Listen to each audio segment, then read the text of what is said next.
I could just about hold it together until the bringer of gifts was standing in the forge and said, "You will be known as the Lord of the Rings." And I had to fight myself to not turn it off. So many things are just so on the nose. I'm a sharer of gifts. And when they were introducing Círdan the shipwright, he's old, he's wise. They say that a couple times about him.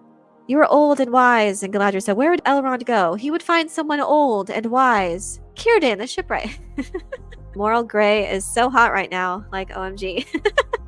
It's becoming such a tired trope. It's really tiresome, and it's not like it hasn't been done. It's not like people aren't telling stories like that, but they're done just so much better. And I haven't gotten the sense of this yet, but the showrunners did try to, or they said they likened what they were trying to do with Sauron to Breaking Bad and Walter White's character.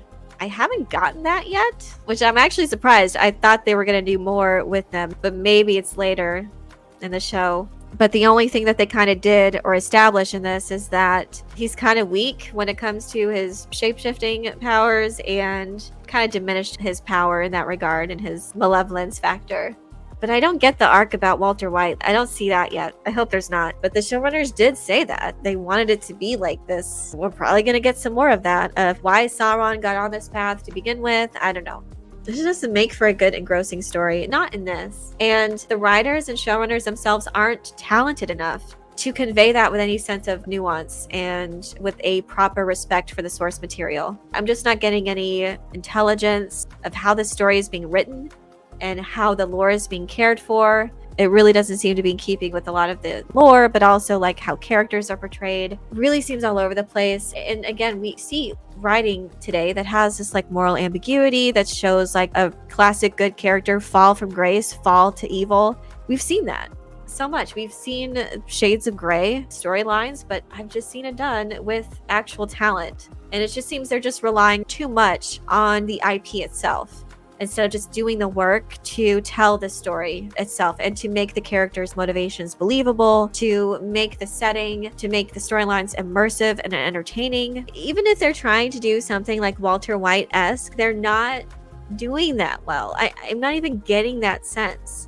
Is so weak in terms of storytelling. They're just relying on the fact, ooh, Anatar, as opposed to actually doing the work to introduce the character and making that make sense. So first of all, just the introduction of him is so weak because his deception only worked because the messenger didn't arrive. And we're just supposed to accept the fact that they just somehow didn't make it. The entire story hinges on that. And Anatar's deceptions, the breadth of it is simple flattery. He's a stranger with candy, wants you to get into his van, and all the people that he preys upon with that deception, they just instantly believe it. They're just so infantile. Everyone else around Sauron or Anatar has to be dumbed down for his deceptions to work. Prince Doran, you know, because later they start to work on the dwarven rings. I mean, they give him a little bit, he's a little bit standoffish of Anatar, but he says this line that, oh, well, Elrond said you're so wise. Was he wrong? And it ends up working.